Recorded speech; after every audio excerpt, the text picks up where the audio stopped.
السلام علیکم ورحمۃ اللہ تعالی وبرکاتہ۔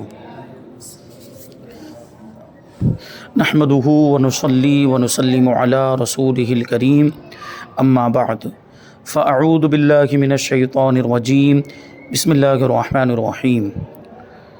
ان اللہ وملائکتہ یصلون علی النبی یا ایہا الذین آمنوا صلوا علیہ وسلموا تسلیما۔ اللہم صلی علی سیدنا و مولانا محمد معدن الجود والکرم وآلہ الکرام وابنہ الکریم وبارک وسلم صلاۃ و سلاما علیک یا رسول اللہ صلی اللہ تعالی علیہ وسلم۔ تو معمولات اہل سنت کا بیان مکمل ہو گیا۔ اب یہاں سے عبادات کا بیان۔ عبادت ایک اور عبادت ایک، عبادات اس ایک سے زیادہ کو کہا جاتا ہے، اور ظاہر سی بات ہے کہ ساری عبادتوں میں سب سے افضل اگر کوئی عبادت ہے تو وہ نماز ہے۔ نماز کو افضل العبادات اور اہم العبادات کہا جاتا ہے، تو اس لیے سب سے پہلے نماز کا بیان۔ لیکن نماز کا بیان شروع کرنے سے پہلے اس کی شرطوں کو بیان کر رہے ہیں، کیونکہ کسی بھی چیز کی جو شرطیں ہوتی ہیں ان شرطوں کا اس چیز سے پہلے پایا جانا ضروری ہے۔ جیسے اگر نماز کی شرطیں ہیں تو نماز کی شرطوں کا نماز سے پہلے پایا جانا ضروری ہے۔ اگر یہ شرطیں نہیں پائی جائیں گی تو نماز درست ہی نہیں ہوگی، کیونکہ شرط نہیں پائی جائے گی تو پھر مشروط بھی نہیں پایا جائے گا۔ اذا فات الشرط فات المشروط، کہ جب شرط فوت ہو جاتی ہے تو پھر مشروط بھی فوت ہو جاتا ہے۔ مشروط مطلب جس کی وہ شرط ہے، وہ چیز جس کے لیے جو شرط مقرر کی گئی اس کو مشروط کہا جاتا ہے۔ تو جیسے یہاں پر نماز یہ مشروط ہے اور اس کی یہ شرطیں یہاں پر بیان کی گئی، اس میں سے پہلی جو شرط ہے وہ ہے طہارت۔ طہارت کا مطلب ہوتا ہے پاکیزگی۔ تو ظاہر سی بات ہے نماز ایسی اہم عبادت ہے کہ جس میں بندہ اللہ تبارک و تعالیٰ کی بارگاہ میں حاضر ہوتا ہے تو پاک صاف ہو کر حاضر ہونا ضروری ہے۔ تو اس کے مسائل جاننا بھی ضروری ہے کہ پاکی صافی کے مسائل کیا ہیں اور کن کن چیزوں کا پاک ہونا ضروری ہے، اور نجاستوں کا کیا مطلب ہوتا ہے، اور نجاست کتنی قسم کی ہوتی ہے، اور طہارت کا حکم کیا ہے، اور یہ سب چیزیں جو ہے انشاءاللہ قرآن اور حدیث کی روشنی میں اور فقہاء کرام کے اقوال کی روشنی میں ہم شامل کریں گے ترتیب کے ساتھ۔ تو سب سے پہلے طہارت کے بارے میں کچھ بنیادی معلومات بیان کرتے ہیں۔ کہتے ہیں کہ پاکیزگی اور پاکیزہ لوگ اللہ تعالیٰ کو پسند ہیں۔ صاف ستھرے رہنے والے لوگ اللہ تعالیٰ کو پسند ہیں۔ چنانچہ ارشاد ہوتا ہے واللہ یحب المطہرین، یا واللہ یحب المطہرین، اللہ تبارک و تعالیٰ ستھرے لوگوں کو پسند فرماتا ہے۔ ستھرے لوگ اللہ کو پیارے ہیں، اور اس کے ساتھ ہی ناپاکی کو اتنا ناپسند کیا گیا کہ بغیر وضو قرآن پاک کو ہاتھ لگانے سے بھی منع فرما دیا گیا۔ چنانچہ ارشاد ہوا لا یمسہ الا المطہرون، کہ اسے نہ چھوئیں مگر باوضو لوگ، یعنی قرآن مجید کو جو باوضو ہیں وہی چھو سکتے ہیں۔ بے وضو شخص قرآن مجید کو ہاتھ نہیں لگا سکتا، اس کے لیے جائز نہیں ہے۔ تو دیکھیے یہ پاکی کی کتنی اہمیت ہے، اور پاکی اور صاف ستھرا رہنا کتنا ضروری ہے۔ تو سوال یہ کہ احادیث مبارکہ میں صفائی کی کیا اہمیت بیان ہوئی ہے؟ جواب، احادیث مبارکہ میں صفائی ستھرائی کی بہت زیادہ اہمیت بیان ہوئی ہے۔ اس کے بارے میں 3 فرامین مصطفیٰ صلی اللہ علیہ وسلم ملاحظہ کیجئے، یعنی 3 حضور پاک صلی اللہ علیہ وسلم کی حدیثیں، 3 حضور کے ارشادات صفائی کے بارے میں یہاں پر پیش کرتے ہیں۔ پہلی حدیث اللہ کے رسول صلی اللہ علیہ وسلم نے ارشاد فرمایا کہ طہارت نصف ایمان ہے۔ پاکی حاصل کرنا، صاف ستھرا رہنا، صفائی ستھرائی، یہ آدھا ایمان ہے۔ نصف ایمان مطلب آدھا ایمان ہے، یعنی ہر جگہ جہاں بھی دیکھیں آپ تو عبادتوں میں یا کہیں پر بھی صفائی ستھرائی کی بہت اہمیت ہے۔ نماز کے باہر اور عبادتوں کے باہر بھی ویسے بھی صفائی ستھرائی کا حکم دیا گیا۔ تو اسلام ہمیں پاکی کا حکم دیتا ہے، اور ہمارے اسلام نے تو صفائی کو اور طہارت کو نصف ایمان فرمایا، ہمارے ایمان کا حصہ فرمایا۔ تو جو مذہب صفائی کی اتنی تاکید فرماتا ہو، اس کے ماننے والوں کو کیسی صفائی ستھرائی رکھنی چاہیے، اور طہارت کا، پاکیزگی کا کیسا اہتمام کرنا چاہیے۔ جبکہ اس زمانے میں ہم دیکھتے ہیں کہ ہمارے مسلمان بھائی اس پر توجہ نہیں دیتے ہیں، اور خاص طور پر کچرے وغیرہ کے جو معاملات ہوتے ہیں، گندگی، محلوں میں جو گندگی وغیرہ جو ہم دیکھتے ہیں، اور اپنے گھروں کے اطراف میں جو گندگی، دیکھو مسلمانوں کے محلوں میں جتنی گندگی ہوتی کسی دوسرے کے محلے میں ایسی نہیں ہوگی۔ غیروں کے محلے میں آپ دیکھیں تو صفائی ستھرائی رکھتے ہیں۔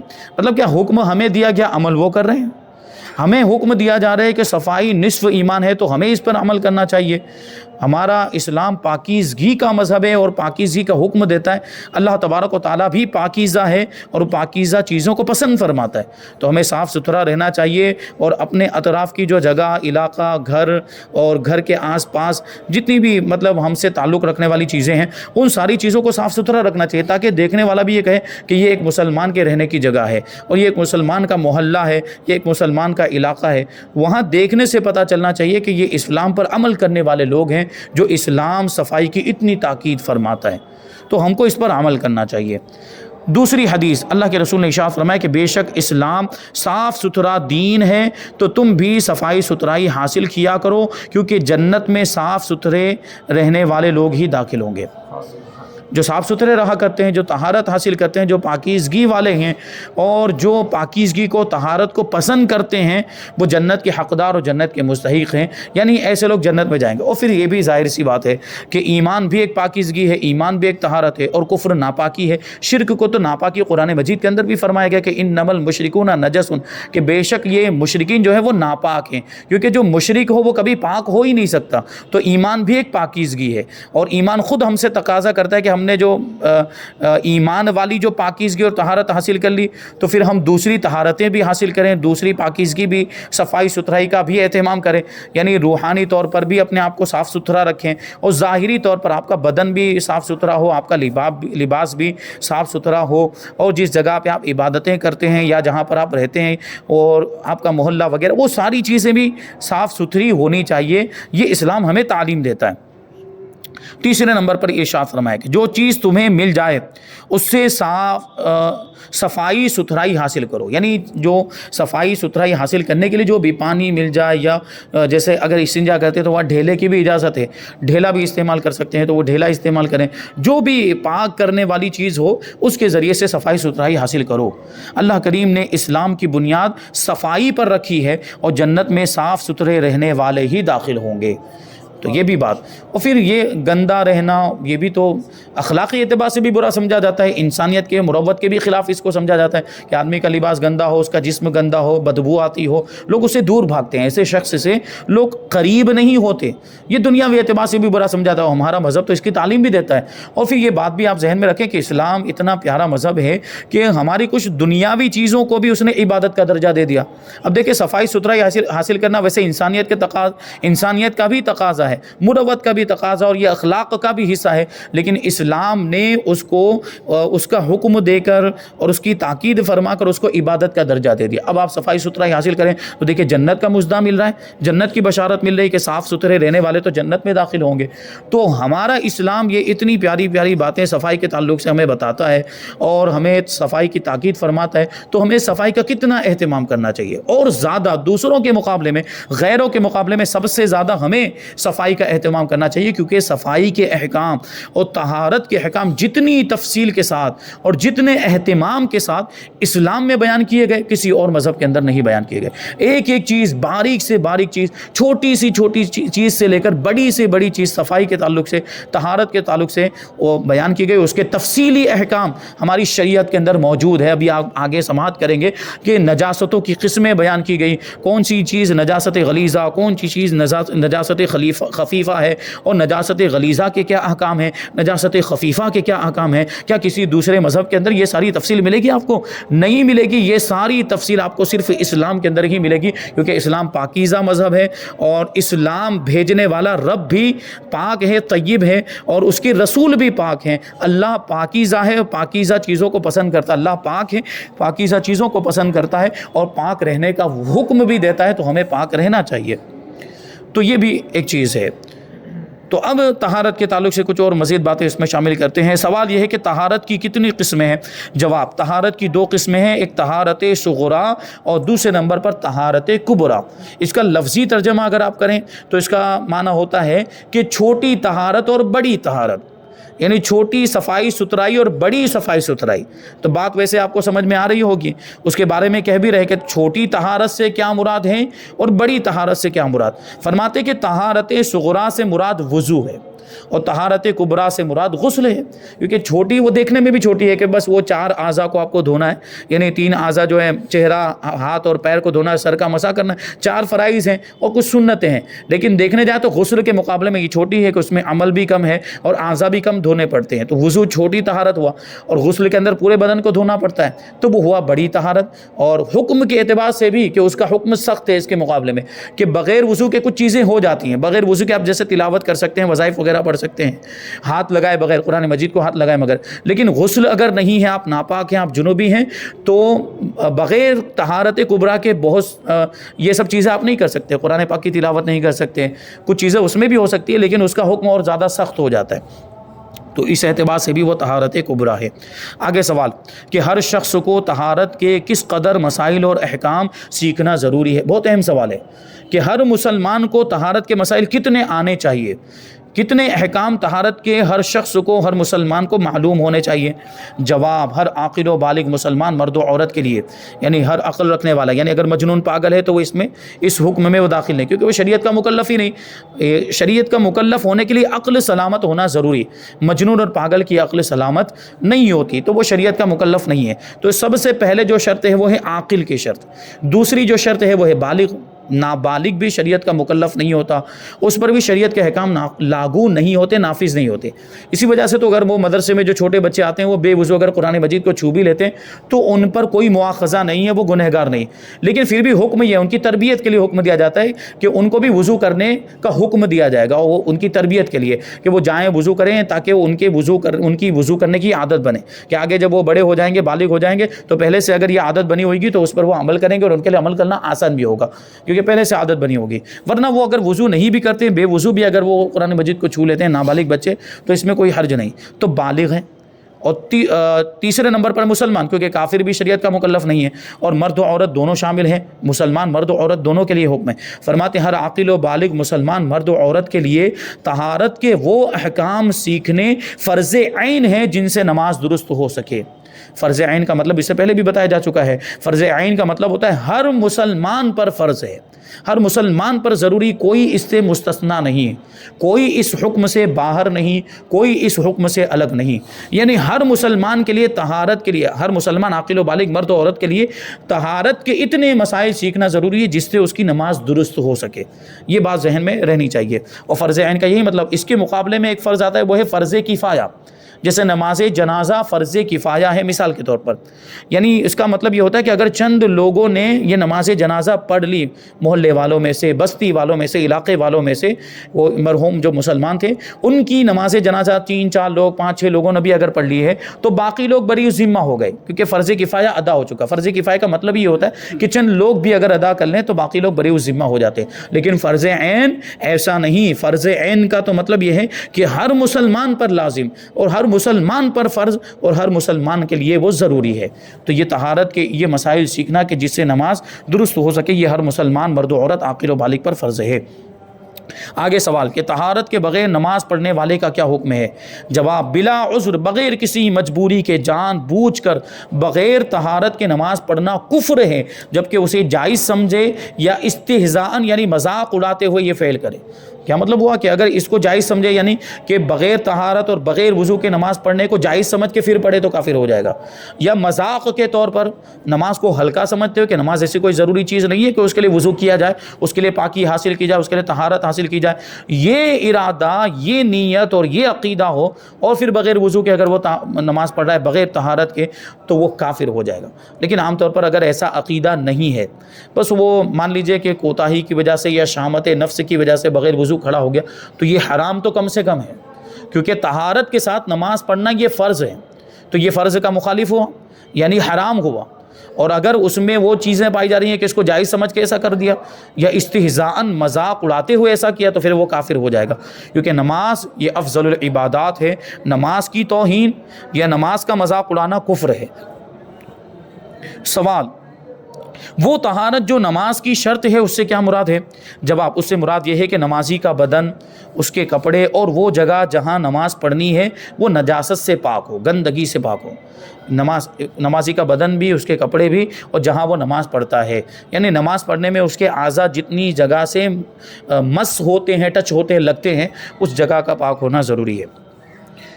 اب ایک اور بہت اہم بات یہاں پہ بتاتے ہیں کہ مشکوک پانی سے کیا مراد، یعنی شک والا پانی۔ ایک پانی تو پاک ہوگا یا ایک پانی ناپاک ہوگا۔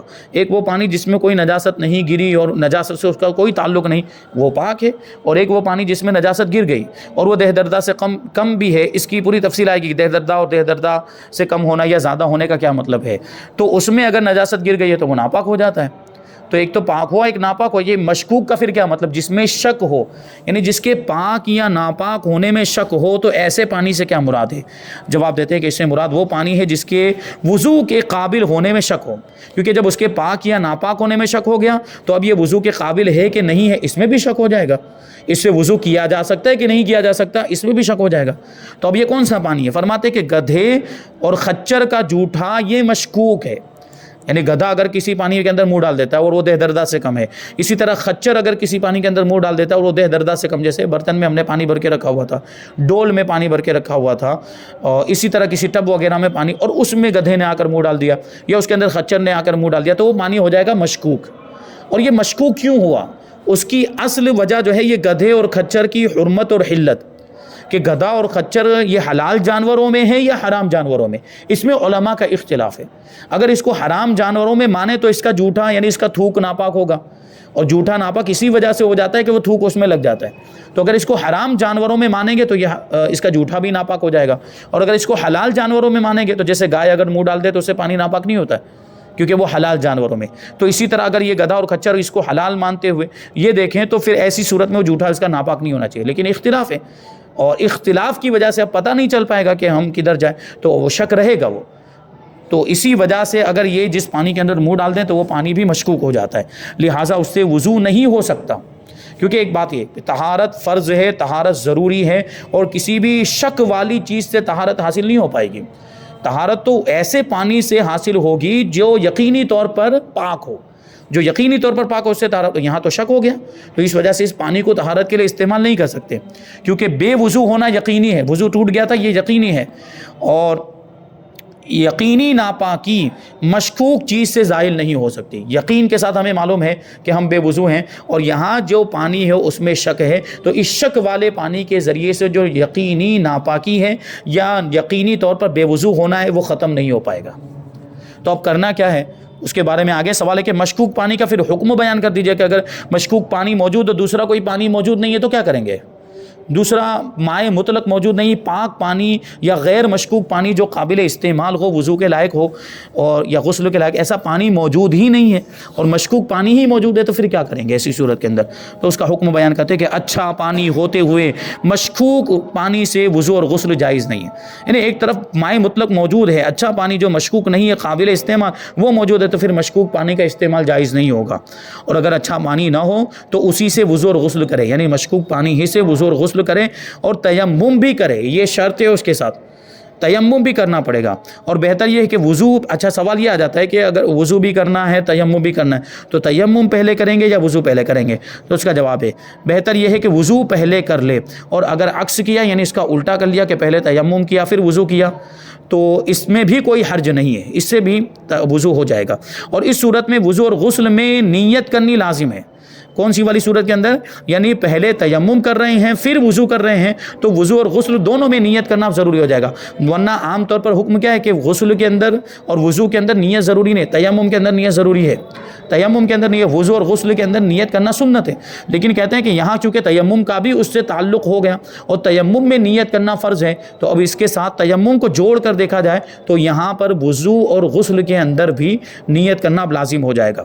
کیونکہ اگر مان لیجئے کہ وہ مشکوک پانی، اگر اس کی حقیقت یہ ہے کہ وہ طہارت کا فائدہ نہیں دیتا وہ پانی، یعنی اس سے طہارت حاصل نہیں ہو رہی ہے، تو پھر تیمم ہی باقی رہ گیا۔ مشکوک پانی سے تو طہارت حاصل ہوئی نہیں ہے حقیقت کے اعتبار سے، اگر وہ حقیقت ہم کو معلوم نہیں ہے، وہ حقیقت کے اعتبار سے اگر وہ طہارت کا فائدہ نہیں دیتا ہے مشکوک پانی تو تیمم باقی رہ گیا، تو تیمم میں تو نیت ضروری ہے، تو اس وجہ سے نیت کو لازم کر دیا ہے۔ اور کہتے ہیں کہ اگر وضو کیا اور تیمم نہ کیا یا تیمم کیا اور وضو نہ کیا تو نماز نہیں ہوگی، یعنی دونوں چیزیں لازم ہیں، مشکوک پانی ہے دوسرا کوئی پانی نہیں ہے تو تیمم اور وضو دونوں کرنا ہی پڑے گا۔ ایک اور سوال شامل کرتے ہیں، فرماتے ہیں کہ کیا طہارت کے بعد بچ جانے والا پانی اس سے وضو کیا جا سکتا ہے؟ یعنی بچ جانے والا پانی کا مطلب کیا ہے کہ کوئی برتن میں ہم نے پانی رکھا ہوا تو وہ بچ گیا ہے اور اس میں وہ مستعمل بھی نہیں ہوا ہے، یعنی ہم نے کسی اور برتن سے لے کر اس سے وضو کیا ہے، یا وہ ہے جس میں اس میں جیسے ابھی ہم کسی وہ بڑے برتن کے اندر ٹب وغیرہ میں بھر کے رکھتے ہیں یا پیپڑے وغیرہ میں بھر کے رکھتے ہیں تو اس میں ٹوٹی لگی ہوتی ہے، نل لگا ہوتا ہے، اس میں سے پانی نکلتا ہے، اس سے وضو کر لیا، جو باقی بچا تو ظاہر سی بات اس سے وضو کیا جا سکتا ہے، اس میں کوئی خرابی نہیں ہے۔ کہتے ہیں طہارت کے بچے ہوئے پانی سے وضو کر سکتے ہیں۔ بعض لوگ جو اس کو پھینک دیتے ہیں یہ نہ چاہیے، یعنی ایسا نہیں کرنا چاہیے، یعنی جیسے اگر کوئی برتن میں لے کر پانی وضو کر رہا ہے، ٹب میں لے کر وضو کر رہا تھا پانی سے، یا کسی تپیلے میں پانی لے کر وضو کر رہا تھا، اب اس میں کچھ پانی بچ گیا تو اس کو پھینکنا نہیں چاہیے۔ اس کے بارے میں فرماتے ہیں کہ یہ اسراف میں داخل ہے، یعنی فضول خرچی میں داخل ہے، کہ وہ پانی جب استعمال کیا جا سکتا ہے تو اس کو یوں بیکار بہا دینا، یوں بیکار پھینک دینا، یہ فضول خرچی اور اسراف ہے، یہ جائز نہیں ہے۔ ابھی اور بہت ساری باتیں اس میں باقی ہیں، اور انشاءاللہ سبق نمبر 2 اس باب میں سبق نمبر 2 ہے جو کہ نجاستوں کا بیان، اس میں نجاستوں کی پوری تفصیل جو میں نے ابھی اشارہ کیا، نجاست غلیظہ اور نجاست خفیفہ، تو یہ ان کا سب کا مطلب کیا ہوتا ہے اور ان کے تفصیلی احکام انشاءاللہ آئندہ دروس میں ہم تسلسل کے ساتھ شامل کرتے رہیں گے۔ اللہ تبارک و تعالیٰ کی بارگاہ میں دعا ہے کہ جو کچھ بھی بیان ہوا اس پر ہم سب کو عمل کرنے کی توفیق عطا فرمائے۔ وما علینا الا البلاغ۔ السلام علیکم۔